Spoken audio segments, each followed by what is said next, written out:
And reads, "And whatsoever ye do in word or deed, do all in the name of Ba'ashem Hamashiach Yahushai, giving thanks to the Heavenly Father by Him." All praises to Yahweh Ba'ashem Hamashiach Yahushai. So, all praise to the Heavenly Father, Yahweh Ba'ashem Hamashiach Yahushai. First thing I want to talk about today is, let's talk about, before we get into the subject matter, let's talk about death. And why is this an issue in our communities and within our people?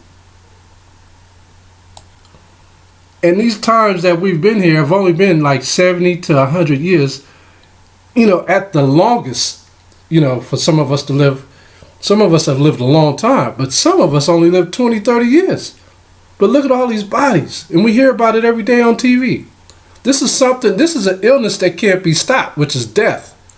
When we hear about it on the news, like, another person died, or wow, 50 people died in this. This is one of the sicknesses and illnesses that we have not been able to stop. Understand?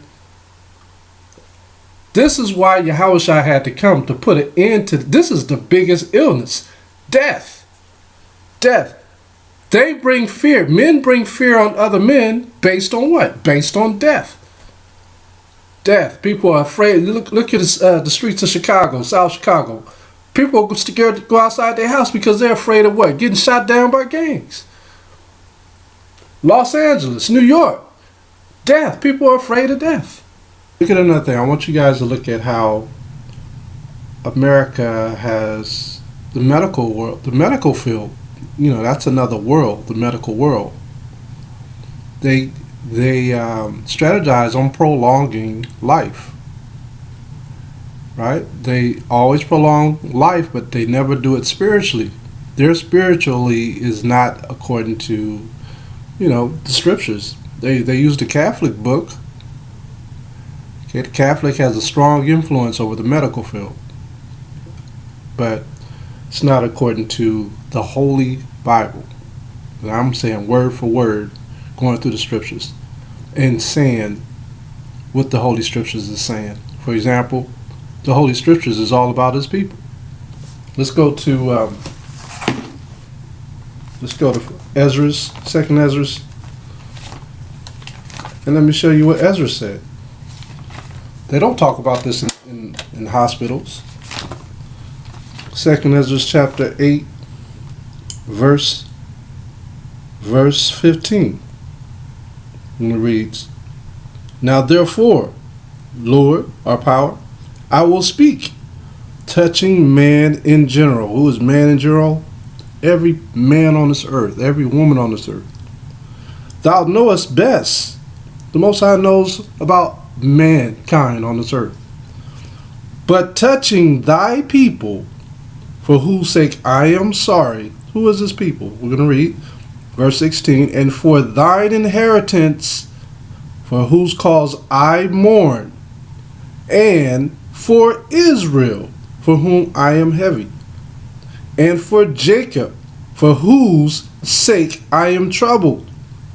So who is Ezra speaking about? He's saying, man in general is going to do what they have to do. But when it comes to the Most High wants us to praise who? Him. But He also wants us to know who His people are, the children of Israel. Okay, that's why He said, "I mourn." And for who? And for Israel, and for whom I am heavy. He has a heavy spirit because Israel is not doing right. The whole world is in condemnation because of the 12 tribes of Israel. I'm not talking about the Israelis or Israeli, because they're not the ancient children of Israel. They're not the 12 tribes. I'm speaking of the Negroes, Latinos, and Native American Indian descent. Those are the true Israelites. And the world is not speaking on that. They're afraid of dying, but they don't know that there is an answer on this earth, and that's for the children of Israel to recognize who they are. And not only that, to release the records of our people. The records have a big thing to do with our people knowing who they are, which they will not release. They will not come out and tell the people who the true people are. That has a lot to do with everything.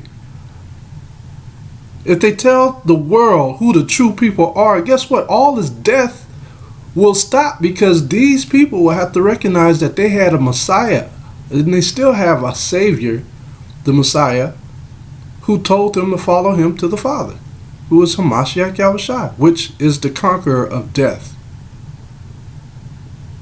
All right? So we have to understand that. Paul had a heavy spirit too. In Romans chapter 9, verse 1, he says, my spirit is heavy, for I wish that Israel would wake up. He said, I wish I was a curse for Israel's sake, that they will all wake up. That's the issue that we're having with this thing called death.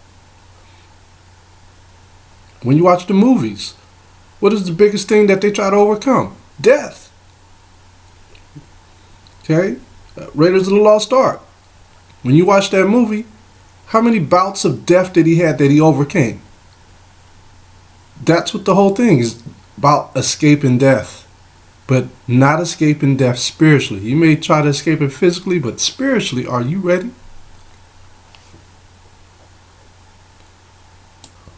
This is something Satan laughs about. He laughs about this. That's why Yahushua had to bring a new spirit on the earth, which is life. Don't be afraid of death. Life is more important. Life is more abundant than anything on this planet. Okay? And in order to keep that life going, we first have to take our minds out of the chains of what these Edomites are trying to push on us and trying to put us in a box. Okay? We're bigger than that. We're bigger than this. And so we have to understand how to fight this. This is a disease in itself, death. Okay? Let's go to, let me go to something spiritual first. Let's go to Romans chapter 8. Romans chapter 8, verse 34. Romans 8 and 34. And it reads, who is he that condemneth? Right? Who's going to condemn us? Is it man? Man kill you, but it ain't over with. You still got to face the Most High. So it says, who is he that condemneth? It is Hamashiach that died, yea, rather that it is risen again, who is even at the right hand of the Most High, who also maketh intercession for us. Right? Who's making intercession for the Israelites? Who's making intercession for the whole world? Don't you know the whole world is waiting for Israel to come forth to put an end to this thing called death? We have to understand in the beginning of time that man was living a long time. We still haven't reached the pinnacle of how long we were supposed to live, because Adam sinned and we all died because of Adam and only lived one day in the sight of the Most High, which was what? 1,000 years. And none of Adam's children lived past that 1,000-year mark. So death has been in our lives for a long time. Okay? Even to this day, slavery was a form of fear based on what? Death. Our people got on the slave ships based on the slave masters killing us or throwing us overboard. Death was a big thing. It was a big illness with us. All right? We couldn't even speak their language. But they used death as a message to get us to do what they wanted us to do. So this is huge. Let's go to, I want to stay in that chapter, but I want to go to Isaiah 45. Isaiah 45 and 7. Isaiah 45 and 7. It reads, I form the light and create darkness. I make peace and create evil. I, the Most High, do all these things. Okay, so if the Most High created these things, are you looking for darkness or evil, or are you looking for light? If you're looking for the light, you shouldn't go backwards. Why would you turn around and go back to darkness once you've seen the light? And I say that because that's what's happening with a lot of our brothers and sisters jumping on the Israelite thing, because it's good to know that we Israelites. Believe it or not, it's good to know our nationality. Very important. But it's bad when you only use that as the flag to get to where you need to get to. Okay, we have to understand that this is a spiritual thing as well. Okay, this is what Paul was trying to teach the Israelites. Okay, this is what he was trying to teach them, that, hey, I found the light. I know there's a spiritual movement of overcoming what? Death. Okay? Look at Romans chapter 9. Let's go back to Romans chapter 9. Romans 9 and 1. Romans 9 and 1. You got to understand, when Paul saw that light, he had experienced death and resurrection at the same time by going into that realm and seeing what was there in the fourth heaven, fourth dimension. He says, I say the truth in Hamashiach, I lie not. My conscience also bear me witness in the Holy Spirit, that I have a great heaviness and continual sorrow in my heart. For I could wish that myself were accursed from Hamashiach for my brethren, my kinsmen, according to the flesh. Now, the flesh is talking about the true Israelites. It says, who are Israelites? Not spiritual Israelites. These are fleshly Israelites. Now, today's world, the Christian world, they claim that the Israelites are no more, that they're now only spiritual Israelites and anybody could be a spiritual Israelite. That's not true. What we have to understand is that these fleshly Israelites have to learn how to get into the spiritual realm. Okay? They have to learn how to overcome this opposition of death, because it is we who caused it. So it says, to whom pertaineth the adoption and the glory and the covenants and the giving of the law and the service of the Most High and the promises. We are the only ones who could overturn this curse. This curse that we have, this curse that all other nations have. We're the only ones that can do something about it. It says, whose are the fathers, and of whom, as concerning the flesh, Hamashiach came, who is over all, the Most High blessed forever. Amen. So we are the only ones who he's looking for to overturn this problem. We got to stand up. It says, not as though the word of the Most High have taken none effect, for they are not all Israel which are of Israel. There's a lot of our brothers and sisters who are in this truth who really don't understand what they got to do now that they're in this truth. They still don't really understand. Like he said, they've missed. I quote something all the time, and a lot of you have heard me say this before. When the Most High says it is a light thing to wake up the 12 tribes of Israel, it is just that. Very, very, very simple to tell somebody that they're Israelite. Very easy. But the hard part is teaching them about the spirit. They have to be convicted, man. They have to be ashamed of their evil deeds. That's the hard thing. Brothers got to make a change, but they got to be ashamed of the deeds. They got to be ashamed of being who they used to be.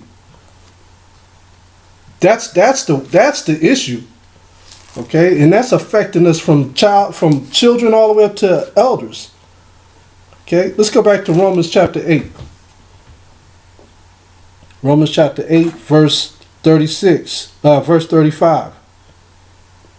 It says, who shall separate us from the love of Hamashiach? Shall tribulation? Is that going to separate us? Or distress? Someone saying that we're not the Israelites? Or someone saying that only certain people are the Israelites? Or persecution?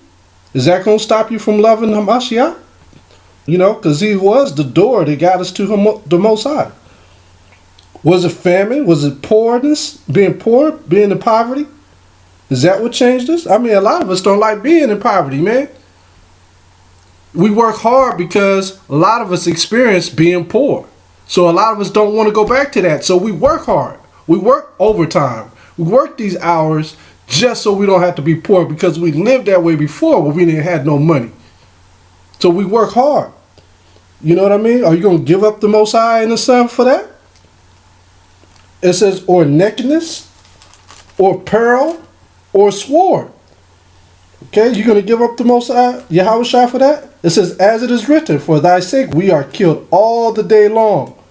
We are counted as sheep for the slaughter, which is true. Nay, in all these things we are more than conquerors through him that loved us. Listen to this. For I am persuaded that neither death, nor life, nor angels, nor principalities like devils, nor powers, nor things present, nor things to come, nor height, nor depth, nor any other creature shall able to separate us from the love of the Most High, which is in Hamashiach Yahushua. You got to be like the Maccabees brothers. Them 7 Maccabees brothers, they was under the finger of the Greeks. They were killing them, slicing their heads off, slicing their tongues out their mouths.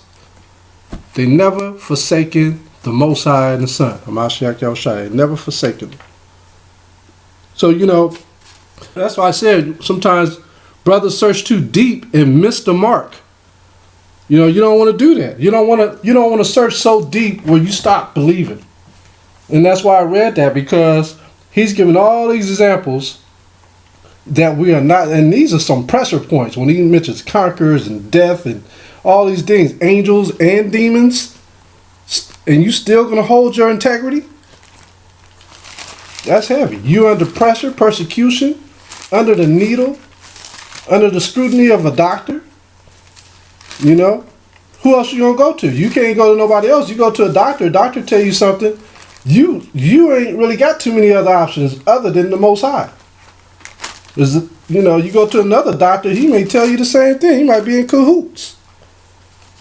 So, you got to pretty much take the high road with the Most High. Let's go to 1 Corinthians 13 and 9. 1 Corinthians 13 and 9. It reads, "For we know in part, and we prophesy in part. But when that which is perfect is come, then that which is in part shall be done away." We only know in part, y'all. What is that which is perfect? Let's go to Psalms 19. If we only know in part, we got to stick to what's perfect. Psalms 19. That's why I said, you trying to learn all this deep knowledge, but we got to stick to what's perfect. Psalms 19 and verse 7. Psalms 19 and verse 7, and it reads, "The law of the Most High is perfect." That's what we got to stick next to. That ain't changing. You strive, that is your marker to get right. You can look at that and say, and chastise yourself like, man, how do I continue to fix myself to be just like this? You monitor yourself based on that law. It says the law of the Most High is perfect, converting the soul. See that? The testimony of the Most High is sure, making wise to what? The simple. So those who want to be deep, the Most High just wants you to be wise by what? Learning His law. He said even the simple are going to be wise by learning His law. But we have to understand, although brothers are learning the law, our minds are still trying to understand how certain laws work. Like verse 9, here it reads again. It says, "The fear of the Most High is clean." Okay? When it says clean, he's speaking metaphysically or metaphorically. Okay? When I say metaphorically, it's like a figure of speech. Okay? It says, "The fear of the Most High is clean, enduring forever. The judgments of the Most High are true and righteous altogether." So he said the law is perfect, and then he says the way of the Most High is clean. You know what clean is? Like they say, oh, we're gonna clean your mind up. But what they're really doing is polluting your mind with all these lies. The Most High is gonna clean your mind. Let's go to the book of Job 17. Let's look at this clean again. Let's look at another form of clean in the scriptures. Job 17 verse 9. Job 17 and 9. And it reads, "The righteous also shall hold on his way, and he that hath clean hands shall be stronger and stronger." So what does clean mean? Clean means to follow the laws. How you going to get stronger? Keeping those laws, getting stronger and stronger. Believing, just just on a small tip, and we use this all the time, this example, the unclean foods. Now, when you first heard that pork was bad, you didn't think nothing of it. You was like, okay, I'm going to stop eating pork chops. But then you recognize, wait a minute, pepperoni is pork. Then you recognize that bacon, a lot of people don't even know bacon is pork. You know? So your mind starts to get sharper and it starts to get stronger and stronger because now you're looking at different ways that this pork is working, that they have different names for it. So it's the same thing with each law. You get sharper and sharper and sharper based on you being in this truth.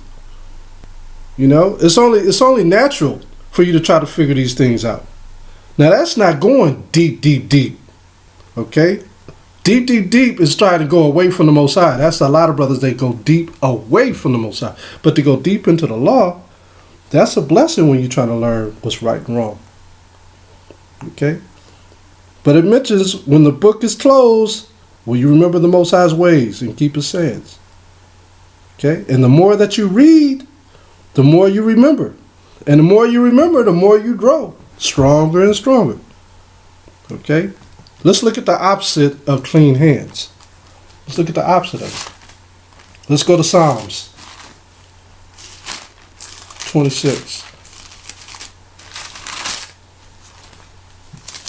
Book of Psalms, chapter 26. And let's read verse 9. Psalms 26 and 9. Gather not my soul with sinners, nor my life with bloody men, in whose hands is mischief, and their right hand is full of bribes. Okay? So with all this being said, the Most High gives to whom he wants to receive the understanding of the truth, right? He gives to those with bloody hands, and he gives to those with clean hands. So he says with those with bloody hands, he's going to bring destruction. Okay? That's what's coming for a man like that. Let's go to Romans 9. And a lot of us have been in those shoes, not knowing any better. But now that we have woken up to what we're supposed to do, and a lot of us, the older we get, the smarter we're supposed to get. Okay? And not doing stupid things that we used to do. So a lot of it is basic common sense. Like, I ain't going to do that. I remember the last time I did that. I got burnt doing something like that. You know, or this dude, he did this to me. Or this chick, she did this to me. You know.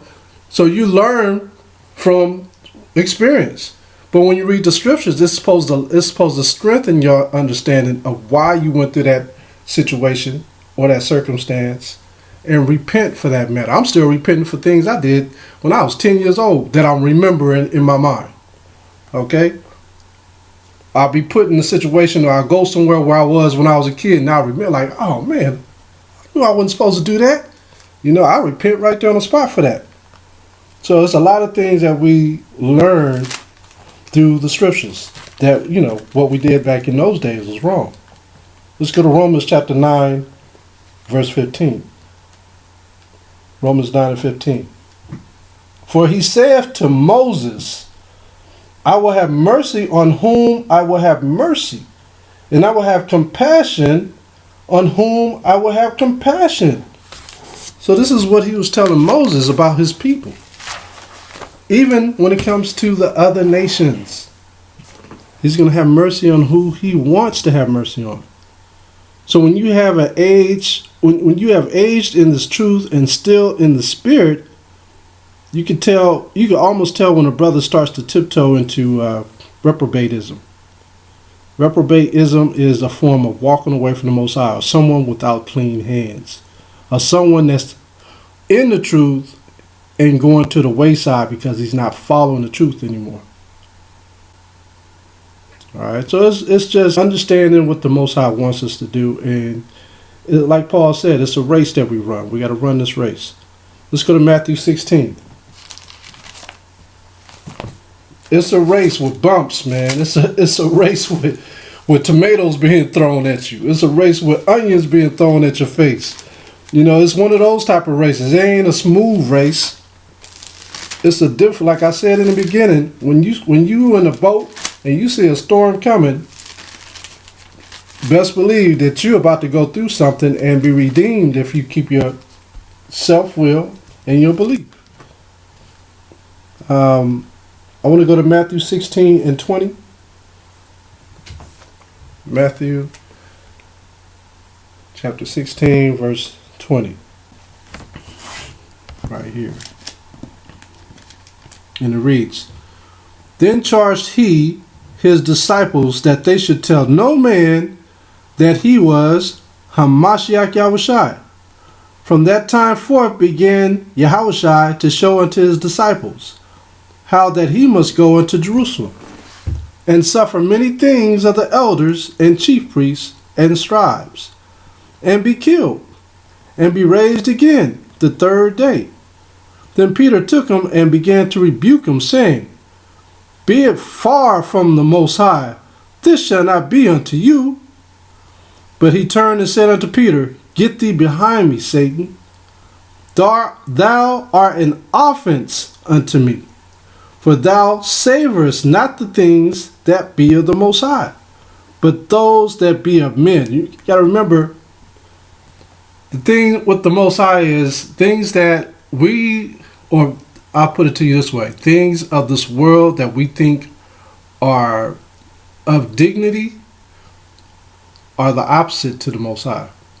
So Peter was thinking on a worldly level when he was talking to Hamashiach Yahushai. He was trying to protect him, but Yahushai already knew what he had to do, and he was confessing to them a prophecy. They didn't want to hear the prophecy. That's why we know in part, we prophesy in part. Some things aren't meant for everybody. You could try to tell some people that they're Israelites. Sometimes it ain't meant for them. Sometimes people just want to be called Christians because that's all they know, and that's all their mama and their daddy knew. But when you try to tell them that they're Israelites, that might be beyond their understanding. Okay? And so sometimes too, you can't even get angry with them. Longer you're this truth, you start to recognize, okay, this is his measure, or this is her measure. They can't go no farther than that. All they recognize themselves are Gentiles. It don't make no sense, but that's all they can see. It's a Gentile state of mind. So it's the same thing when it comes to this. Yahushua said, Get behind me, Satan. He recognized who he was. Sometimes Satan is coming out of these people because they are not trying to get stronger and stronger with clean hands. But with all that being said, the word still must be preached. You still got to preach this word. You still got to teach what he told us to do is go to the scattered of the 12 tribes of Israel. Just by you telling them that they're Israelite the first time, that ain't never going to leave their minds. It ain't going to never leave their minds.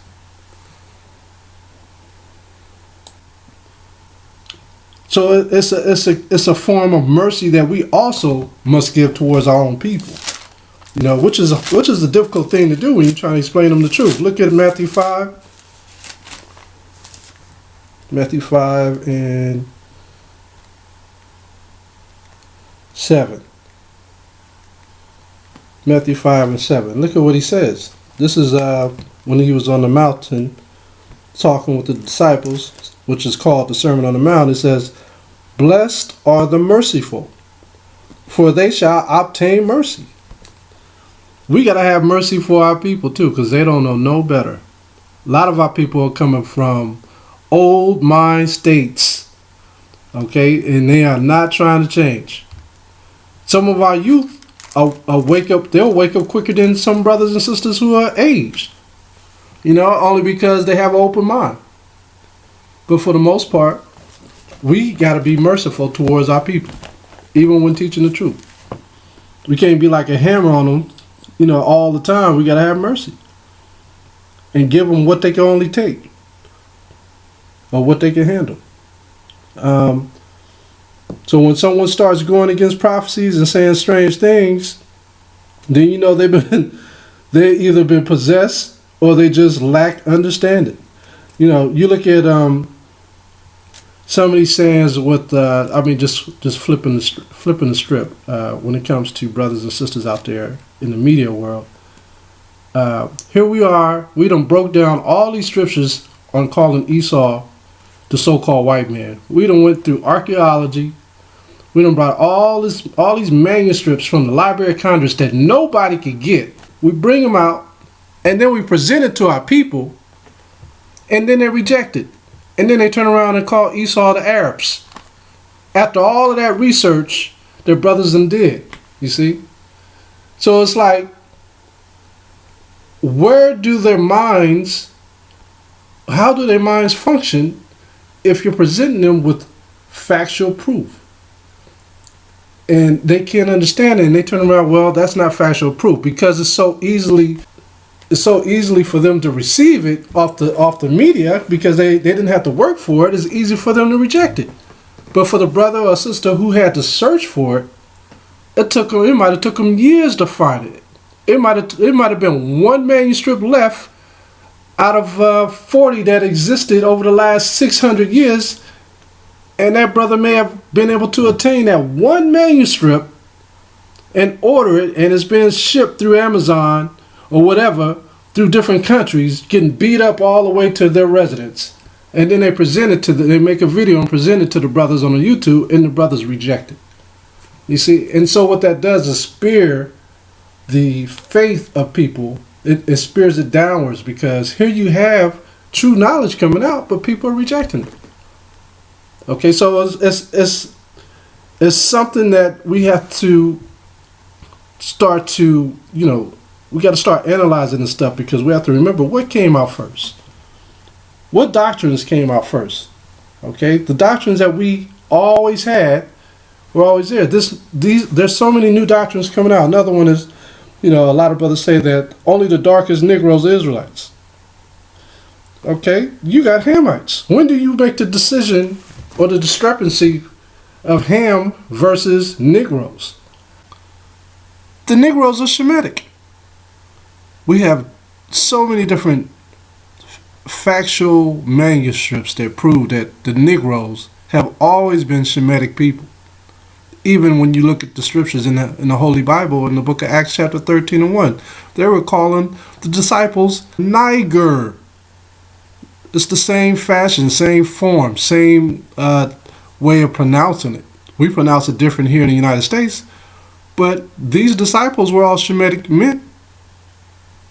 Okay? So the Negroes, when you even look up the word Negro, I got a couple of books to show the Negroes go directly to the Shemitic race, where they were calling them Hebrews. Okay? Because if you look at Africa, there's so many Hamites. There's millions upon millions upon millions of Hamites. So now you really have to make a separation. If the Most High put us on slave ships and brought us here, there has to be a distinction of who are the Israelites. Okay, I was just, I don't know if some of you have seen this, but I ran into a video the other day, and it was about an old manuscript from the 1600s. It was a brother who was a Muslim that came from West Africa, and he wrote down everything that happened in slavery from the slave ships all the way into North Carolina. And the way that he was able to preserve his understanding was he wrote everything in Arabic, because the slave master only understood English. And that Arabic was able to stay in a book up until now, because no one could translate it. And he did it purposely. He wrote it in Arabic so no one could translate it. And when they finally translated it, they read it, and it said that he was sent to the wickedest man in North Carolina that he had ever been under. And he said it's a white man. And he also said that their country, which was in West Africa, had all types of cultures, and that they got overcame by armies of Edomites that came down there. Okay, armies. So here is this information that's old. Now you got Edomites coming up with new information, trying to taint all of that, saying that we were not slaves, we were employees coming over here on slave ships looking for work. So you got all this stuff. So you really have to have a good eye and a good ear and know your history in order to read through the stuff. Now, what does all this have to do with the truth? It has to deal with prophecy. Okay? Now, going back to what I said earlier, the deep things you have to be careful of. when it's not pertaining to the scriptures. But the Most High did leave archaeology and artifacts to lead us down a road back to the understanding of who we are. I want to go to 2nd Ezra chapter 4. I'm trying to streamline this so y'all can understand what I'm saying. 2nd Ezra chapter 4, verse 1. 2nd Ezra 4:1.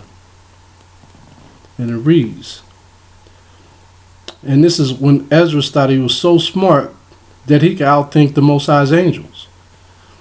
And it says, and the angel that was sent unto me, whose name was Uriel. Okay, there's only 4 angels written in the whole Bible with their names. There's Uriel, there's Michaela, there's Gabriel, and who's the other one? Ariel. There's only 4 angels out of the 7. Remember the 7 angels that sit around the Most High's throne. But only 4 names was given. So understand that. The Most High didn't have to give us all their names. So it says, whose name was Uriel, gave me an answer and said, thy heart have gone too far in this world. What does that mean? Going too deep. You're going too deep. And thinkest thou to comprehend the way of the Most High? That's what brothers try to do. They come into the truth and then they figure out, hey man, I'm going to break this down. I'm going to go so deep that they're going to be like, wow, how'd he do it? But see, this angel, Ezra thought he was like that, and the angel set him straight. Listen to what he says. Verse 3. Then said I, yea, my Lord. And he answered me and said, I am sent to show thee 3 ways, and to set forth 3 similitudes before you, 3 riddles. Whereof, if thou canst declare me one, I will show thee also the way that thou desirest to see. And I shall show thee from whence the wicked heart cometh. Okay, so he's telling Ezra, look, if you can't figure out not one of these that's coming from the Most High, you have a wicked heart. See that? So here brothers trying to break down the scriptures, and guess what they have? Most of them have a reprobate heart or a wicked heart when they venture off away from the precepts and start making stuff up. You know, like some brothers go through the book of Jasher. Okay, a lot of those precepts don't match up with the scriptures. That's why the Most High says, stick to the little book that was given to us. Okay, the KJV 66 books plus the 14 books, granted, we have books out there. But a lot of those books are stashed away in a chamber. Okay, that's not what these books that we think that are actually canon, like the book of Jasher and Jubilees, those books are not. And so that's why the angel said, if you can't declare what these are, I'll show you your wicked heart. Let's go to First Ezra's 9:38. I want to show you what he was. What kind of man was Ezra?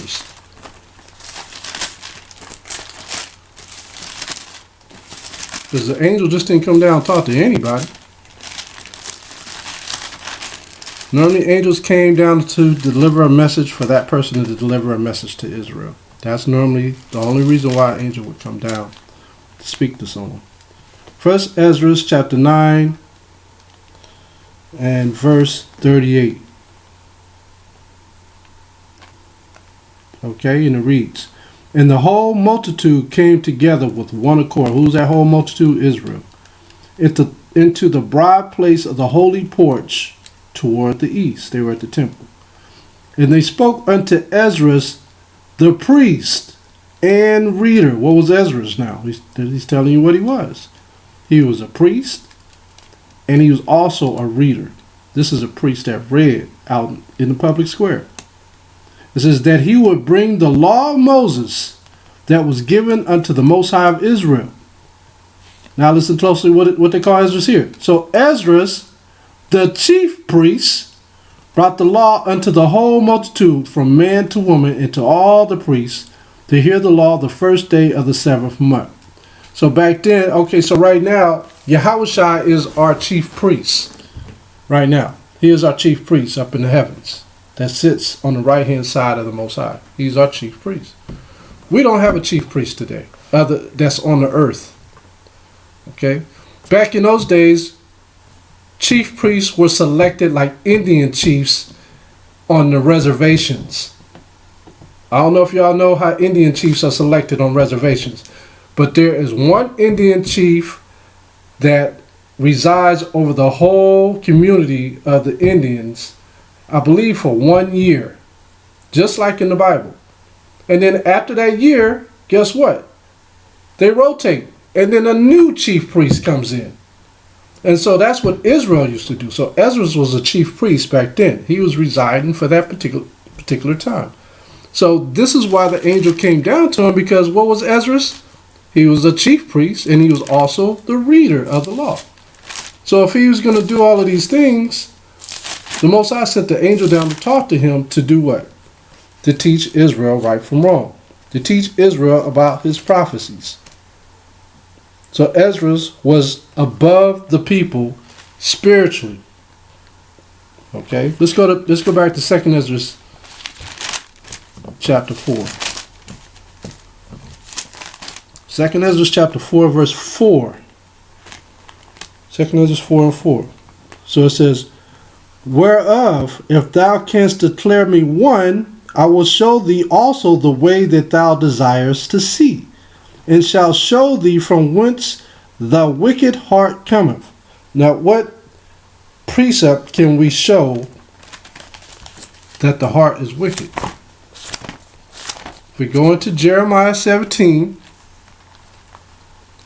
and let's look at what the scriptures say about the heart of a man. Because here he's calling the chief priest a wicked man if he can't tell him what these riddles are, these similitudes. Jeremiah 17 and 9. Jeremiah 17 and 9, it reads, the heart is deceitful above all things and desperately wicked. Who can know it? How is a heart desperately wicked? It's always searching. Remember, your heart is your mind. Your mind is always searching. Always comes up with stupid analogies, computations. When you compute in your mind, a lot of times when gossip is in your mind, it comes up with these false images and false theories. Okay, it's desperately wicked. And then that's why when we read, that's why it says read your Bible daily, because when we read the Bible daily, it sets us right. It sets us back in order. Because our minds, man, is just the way that we was created. Adam messed us up bad, you know. And we say Adam, Eve actually messed up, but Adam was the cause for it, because he should have been right on her. He was the chief priest of that time. So he messed up. So here we are, we all fallen now. That's why we got to keep our minds straight on Hamashiach Yahushua to follow him back to the Most High. So that's what we see here. Let's go to Jeremiah chapter 17 and let's read verse 10. Jeremiah 17 and 10. I, the Most High, search the heart. I try the reins, even to give every man according to his ways and according to the fruit of his doings. Okay, so you could be searching for the Most High, or trying to go deep, trying to go deep into the truth and try to understand this and that, and whatever you're looking for. Like I said, if you're looking for something that's wickedly out your mind, the Most High give it to you. If you're trying to seek through this Bible and see that there's all kinds of errors in this book, guess what? You're going to find it. You're going to find all kinds of errors, because the Most High is going to give you according to what your mind seeketh after. If you don't agree, and that's what you fully strive after, that's what the Most High is going to give. A wicked heart, a reprobate heart. So you have to be balanced in these scriptures when you're reading the scriptures. And when you're staying clean in the scriptures. With a very humble, humility type spirit. Contrite spirit, should I say. That's the whole point. Look at our examples. Look at Yahushua. Look at how calm he was. Look at how he got down. Look at how when he did fight, what did he use? He used the law.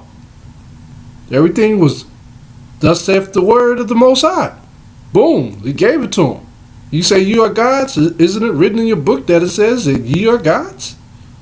But you shall fall like men. Based on the destruction. Alright, so it's desperately wicked.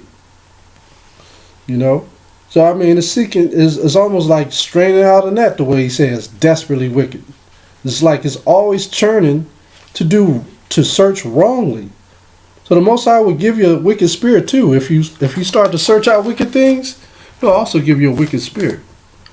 That's why you can't do it. You gotta always pull yourself back, man. It's all about discipline. What you ask for is what you get. I mean, when you look at Saul, did not Saul, the king of Israel, seek out a wicked thing? Didn't he go after the witch of Endor? And didn't he get what he asked for? He got exactly what he was looking for. And a curse to go with it. When you look at Judas Iscariot, did he not search out a wicked thing when he went up against the Son of the Most High? Did he not receive his reward? It was blood, money, and death. So what you seek, if you seek something wicked, guess what? You get it. You'll get it. Whatever you seek, that's why, I mean, it's a saying in the world, something like that. Whatever you seek is what you will receive. So don't seek after a wicked thing, man. Seek after things that are of the kingdom of the Most High.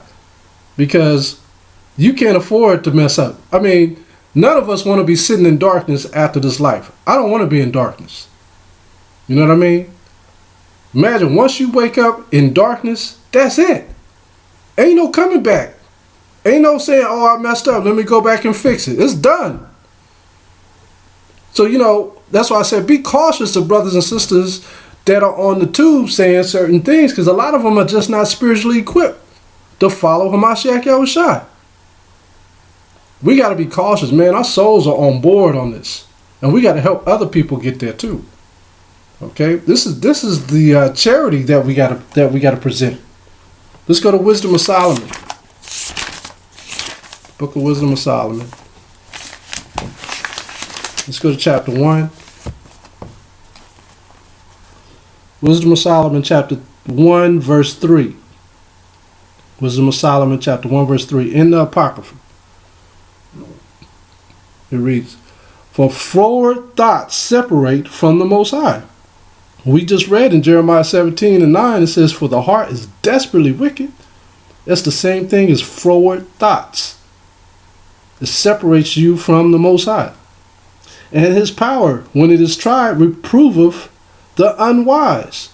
For into a malicious soul wisdom shall not enter, nor dwell in the body that is subject unto sin. For the Holy Spirit of discipline will flee the sea. So these pastors talking about that the law done away with. If your body is subject unto sin, and you continually doing sin to create more yeast in your body, how's the Holy Spirit going to dwell in your body if the laws are done away with? I said, man, we have to exemplify mercy and fear towards those who don't believe that we are the chosen people and that we have a duty to follow Hamashiach Yahushua into the kingdom of everlasting life.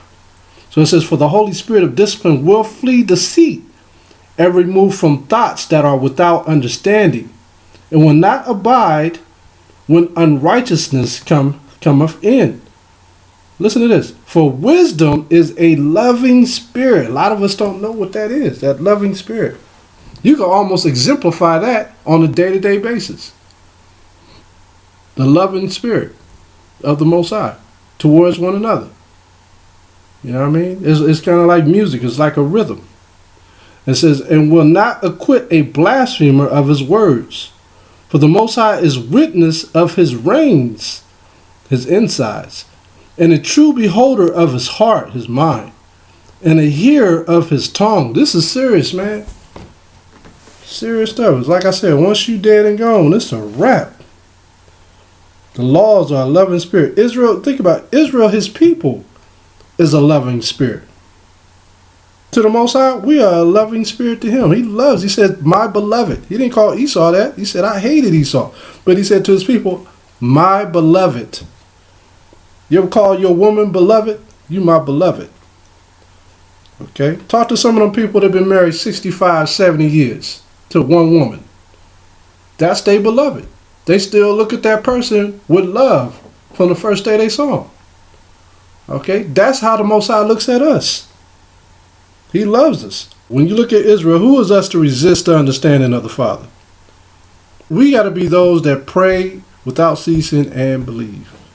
That's how a lot of us make it out of the things that we go into. I mean, we don't have prayer groups for brothers and sisters on this telephone line to get through certain things. We got to pray. The Most High hears our prayers when we come together.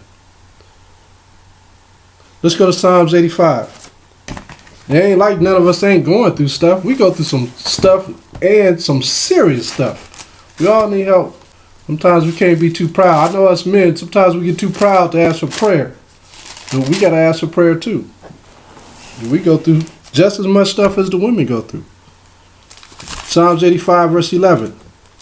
Psalms 85 verse 11, and it reads, Truth shall spring out of the earth, and righteousness shall look down from heaven. Okay, so if truth is going to spring out of the earth, these are those different books that's been written in the 14th centuries, in the 15th century. You know, when they say that Native American Indians are Israelites, they are. They saw them doing the customs that the Israelites did. That's written in the Bible. They're the Israelites. You see the Panamanians or the Puerto Ricans or the Dominicans or the Haitians or the Israelites, they are the Israelites. The Negroes are the Israelites. They are. The customs are almost identical. They feel a certain way. They can feel different beings around them. They walk into a room and they can feel things. Israelites have a funny feeling. You know, they can feel things. You know what I mean? That's that spirit that the Most High gave us. Not too many people feel like that. You know, Indians have that spirit. They could tell when something ain't right. You know, brothers and sisters be having dreams about certain things and they happen. That's spiritual. Very spiritual. Okay. Let's go to Job 33. You look at some of them old black and white pictures of our people. Man, you see nothing but spiritual people in those pictures. Even the slaves, you look at it, you like, man, you know, be wondering how they, how they made it through all that. What they was eating, you know, they was making things. They was going out there in the woods and finding roots and certain things that healed their people. They didn't have to go to no doctor. They didn't have no doctors back then like that. Job chapter 33, verse 14. I mean, you just think about the master's babies. Who was taking care of the master's babies?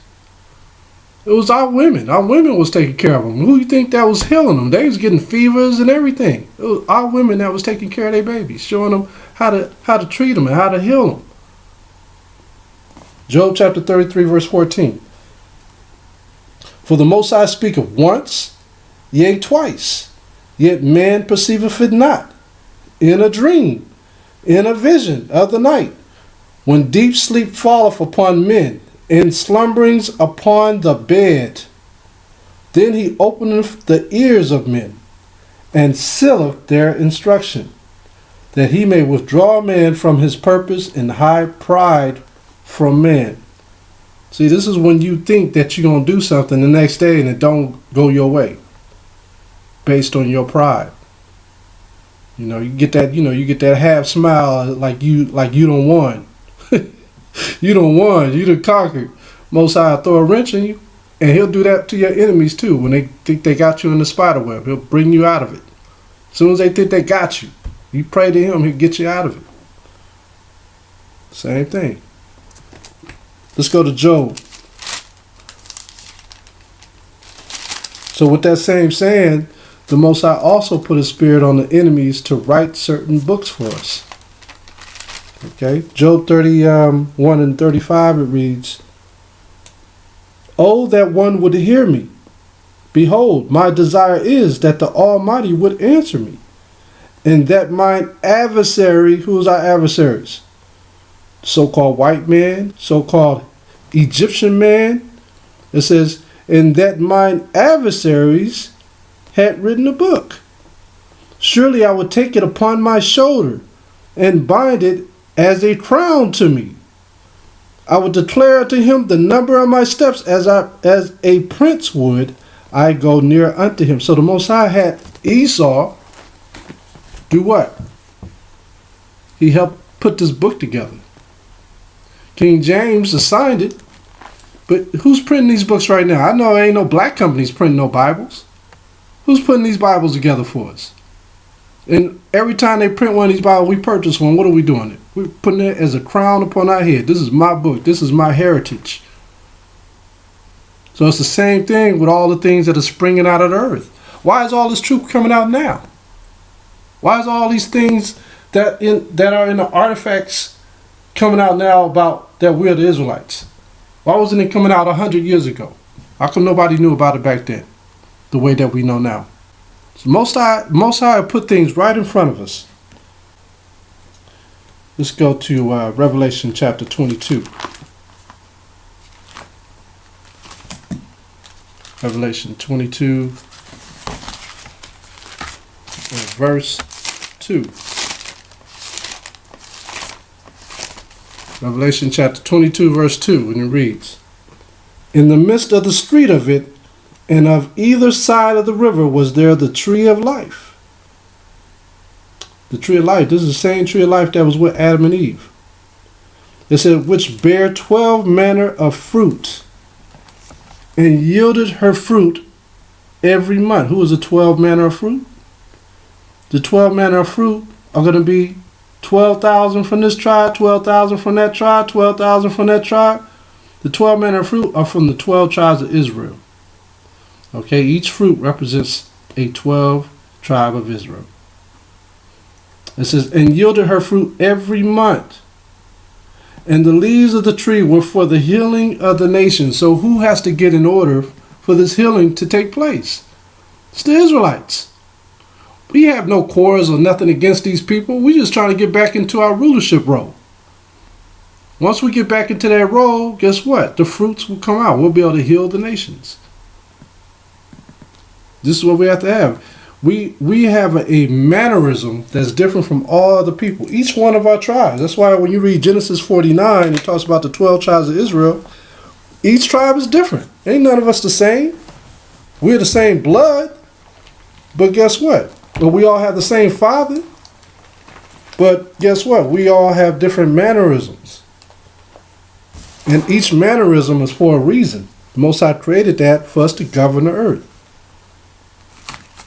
That's why we say, you know, the Negroes and the Native Americans, Mexicans, and Israelites. We all have different mannerisms. Let's go to 2 Thessalonians. Are there wolves amongst some of them? Yeah. We have some brothers and sisters that we think are Israelites that are actual wolves. Yeah. That's why he says it's a light thing to wake up the tribes of Israel, because we're going to testify by what? By the Spirit. 2 Thessalonians.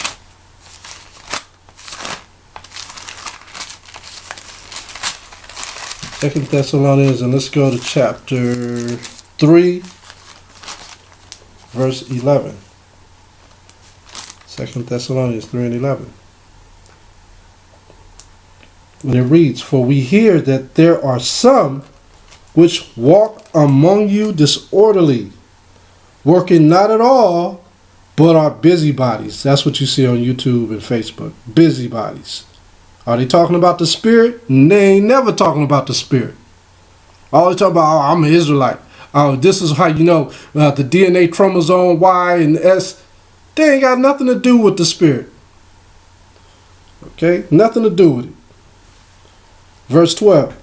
Now them that are such we command and exhort by our Hamashiach Yahushai, that with quietness they work and eat their own bread. See that? With quietness we're going to work and do this work, man. You got brothers going into the trenches, ain't even making no noise about that they're Israelites. They're telling the people that they see that they're Israelites, but they ain't making no noise for the whole, you know, all over the public airware or airways. So our brethren with different mannerisms have heard this truth. And a lot of them are walking disorderly, but they too must still come to the fold through Hamashiach Yahushua, through learning the commandments, which is the bread, by themselves. They got to learn. So when we was reading 2nd Ezra chapter 4, Ezra was trying to figure out those answers, right? Let's go back to that. 2nd Ezra chapter 4. Remember the angel said, if you can't come up with the answer for one of these out of the three, you have a wicked heart. Let's see what Ezra did. 2nd Ezra chapter 4, verse 5. And it reads, And I said, Tell on, my Lord. Then said he unto me, Go thy way. Weigh me the weight of the fire, or measure me the blast of the wind. Can anyone do that? Can you measure the weight of a fire? Impossible. Can you measure the blast of the wind? Impossible. It says, or call me again the day that is past. Brothers be like, well, I got a VCR. I can rewind it. I can rewind it to yesterday. No, you can't recall what happened yesterday like that in detail. Verse 6, Then answered I and said, What man is able to do that thou should have asked such things of me? And he said unto me, If I should ask thee how great dwellings are in the midst of the sea, or how many springs are in the beginning of the deep, or how many springs are above the firmament, or which are the outgoings of paradise, peradventure thou wouldst say unto me, I never went down into the deep, nor as yet into hell, neither did I ever climb up into heaven. See that? Nevertheless, now I have asked thee, but only of the fire and wind, and of the day wherethrough thou hast passed, and of things from which thou canst now be separated. And yet canst thou give me no answer of them? He said, Moreover, unto me thine own things, and such as are grown up with thee, canst thou not know? How should thy vessel then be able to comprehend the way of the highest, and the world being now outwardly corrupted, to understand the corruption that is evident in my sight? Then said I unto him, It were better that we were not at all, than that we should live still in wickedness, and to suffer, and not to know wherefore. That's us. Ezra came to the grips like, look, man, we all wicked. He couldn't even answer not one thing that the angel Uriel put forth. So that right there lets you know, at that point, just like Peter, in that moment, when Yahushua said, Satan, get behind me, just like Ezra had a wicked heart that came from what? Corruption of this world. This world can corrupt all of us, even in its truth. It can corrupt us. So we got to be strong, you know. Let's go to Revelation chapter 2, verse 25. Revelation 2 and 25. It reads, But that which ye have already, hold fast till I come. That's why Yahushua said what he said. It's good to study to show yourself approved. But, you know, also, the Most High wants to keep it very simple with this people, like we read earlier. Let's go to Romans 10 and 9.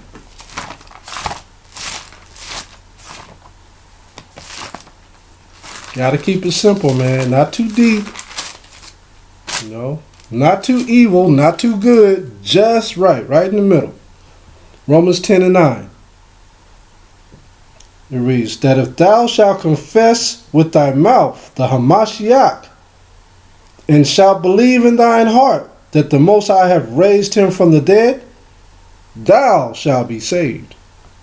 For with the heart man believeth unto righteousness, and with the mouth confession is made unto salvation.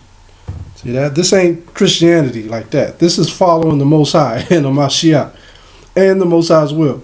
So we got to believe him and his words in order to get to that level, that next level. Verse 10, it reads again, For with the heart man believeth unto righteousness, and with the mouth confession is made unto what?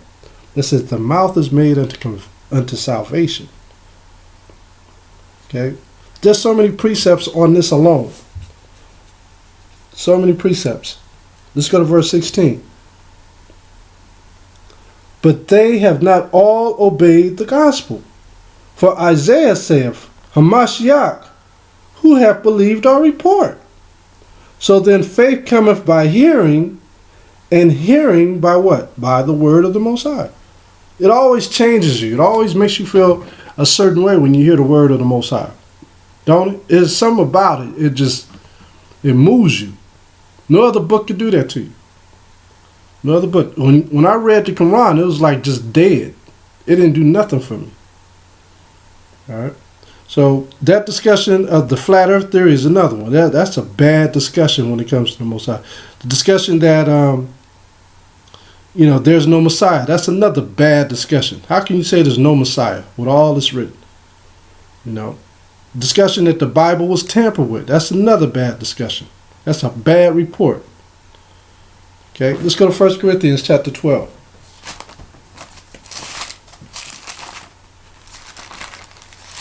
The whole thing is this, that Hamashiach came and died for our sin. Just think if you had a friend and you had to make some notes on this dude being around you because you seen all these crazy things this dude did. Your report wouldn't be precise and clear. You have notes here, notes there, notes everywhere. And then you try to mesh it together. Imagine somebody coming 1,000 years later trying to read what you wrote. They ain't gonna be able to figure out, oh, this is false. No, it's just a compilation of things that you may have wrote down. That's all it is. It's not, when you read the New Testament, it's not even the law. Okay? Remember, the law is the Old Testament. But when you're reading the New Testament, it's talking about when the Messiah came and the notes that people were writing about what he did. That's all it is. And about the salvation, what he said that we got to do in order to get to the kingdom. It's just a compilation of notes. This is what we have to understand. We're lucky that they were able to write it in such a way where we can understand it. We're lucky for that. 1 Corinthians chapter 12, verse 12. 12 and 12, it reads, For as the body is one, and hath many members, and all the members that one body, being many, are one body, so also is Hamashiach. For by one Spirit are we all baptized into one body, whether we be Jews or Gentiles, whether we be bond or free, and have been all made to drink into one Spirit. For the body is not one member, but many. That's what we're about. We're many members with our testimonies about Hamashiach and how he's benefited us in these times and knowing who we are. So these little sanctuaries are going to be in what? In agreement. All of our bodies are small sanctuaries. I got a few more verses, Doctor. Let's go to Ezekiel chapter 11 and verse 16. Ezekiel 11 and 16. And it says, Therefore say, Thus saith the Most High by Shem HaMashiach Yahushua, although I have cast them far from among the heathen, and although I have scattered them among the countries, yet will I be to them as a little sanctuary in the countries whither they shall come. That's all we are, small sanctuaries, gathering together in his name to get to who? Get to the Father. A lot of people ain't going to do that. They ain't going to gather in Hamashiach's name to get to the Father. And know that they're Israelites and keeping the laws of the Most High, doing things that we're supposed to do. That's what's not taking place today. You got a lot of love being pushed back and forth through the Christian community, but it's not according to what? It's not according to knowledge. Always think that, because if you put yourself in the predicament of going to these churches, you're going to see that love. It's a family reunion love. But you have to always tell yourself it's not according to knowledge. It's not according to the law of the Bible. Okay? It's the gathering is, but it's not according to the law of the scriptures. But the prayers are very important of the Israelites. And when it's spoken with the law backing it, the prayers are Unbelievable. Let's go to Sirach chapter 37. Sirach 37 and 12. But be continually with a godly man whom thou knowest to what? To keep the commandments. All of y'all brothers and sisters are godly men and women that try to keep the commandments. All of y'all are. So anyone who try to cleave to y'all is doing a righteous thing. It says, whose mind is according to thy mind, and will sorrow with thee if thou shalt miscarry. Because y'all gonna know if y'all going off, even if somebody else is with you, guess what? Y'all gonna think twice when you go off. And it's gonna cause that person behind you to see you double check yourself. Double think what you just did that everybody else is doing. Let's read verse 13, and it says, and let the counsel of thine own heart stand, for there is no man more faithful unto thee than it. For a man's mind is sometime wont to tell him more than 7 watchmen. That's how Ezra's was. He wanted to know more than 7 watchmen. You got brothers and sisters coming to the truth. They want to know more than 7 watchmen that sit above in a high tower. That's a lot. 7 watchmen. When he say 7 watchmen, do y'all understand what 7 watchmen is? Just think about a city and think about towers on every corner of that city. Every tower, every watchman up there see a different angle. No one can see what they see. So when they come together, they put all that together. That's powerful. So 7 watchmen, that's a lot. That's one person trying to see 7 areas. Unbelievable. A man can't do that. Brothers will say now, well, you could do that with videotapes, cameras, but that's not what the Most High is talking about. You know, this is metaphoric. Let's read verse 15. And above all this, pray to the Most High that he will direct thy way in what? In truth. Let reason go before every enterprise. That's a business transaction. And counsel before every action. See that? So he's telling you how to be a what? A wise man in this word. With clean hands. I got 3 more verses, Akim. Let's go to Sirach chapter 6. The book of Sirach, or Ecclesiasticus in the Apocrypha, chapter 6 and verse 17, and it reads, whoso feareth the Most High shall direct his friendship aright, for as he is, so shall his neighbor be also. This is what we were just talking about when it comes to someone being with you and you double check yourself.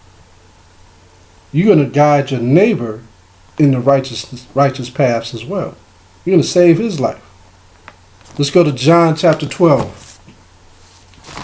And there's some meat all in there. You can actually read all the way down to verse 21. You know, a lot of meat in there. Gospel of John. Gospel of John. This is the last verse. We'll go here and we'll stop. Gospel of John chapter 12. Verse 48. This is a big one. He that rejecteth me and receiveth not my words have one that judgeth him. The word that I have spoken, the same shall judge him in the last day. That's heavy. The same words that he's spoken, that's going to be the very words that judge you. That's why I said, man, none of us want to be sitting in darkness. I know I ain't trying to lead nobody to darkness, man. I'm not trying to be accountable to lead no one the wrong way. That's why I stand firm in my beliefs in following Hamashiach Yahushua all the way to the Father, keeping the law, statutes, and commandments. And I pray that all of you brothers and sisters are the same way. This is the word of the Lord of hosts. I took you from the pastures and from following the sheep to be prince over my people Israel. I have been with you wherever you have gone and have destroyed all the enemies in your path. I will make you a great name among the great ones of the earth. I will assign a place for my people in Israel. There I will plant them, and they shall dwell in their own land.